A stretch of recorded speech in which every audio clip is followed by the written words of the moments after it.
Don't look at the windows, no matter what you hear. That's what the old conductor whispered before vanishing into the crowd, but I didn't believe him until tonight.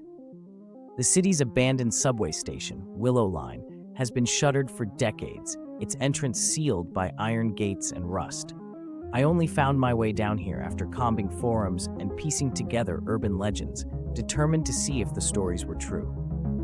I told myself it was all just crumbling brick and stale air, nothing more. The silence was absolute, broken only by the sound of my own breathing and the distant drip of water. I crept along the platform, flashlight trembling in my grip, when suddenly, far down the tunnel, the rails began to hum. It was faint at first, but soon the vibration grew, and with it a cold wind that carried the smell of scorched metal. My heart pounded as I hid behind a pillar, peering out into the darkness, unsure if I was more afraid of being caught by security or seeing something I couldn't explain. The train that screeched into the station was no relic.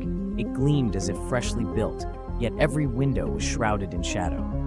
As it braked, the doors slid open with a hiss, revealing an empty, flickering carriage. But then, in the glass, I caught glimpses. Faces pressed against the windows, eyes wide and mouths open in soundless screams.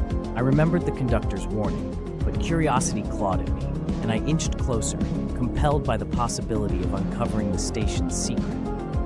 That's when the lights flickered out and the world went silent. Something cold and unseen brushed past me, and a hand, ice cold, impossibly strong, clamped around my wrist, pulling me toward the open door. As I struggled, I realized the faces in the windows weren't reflections at all, but trapped souls begging for help.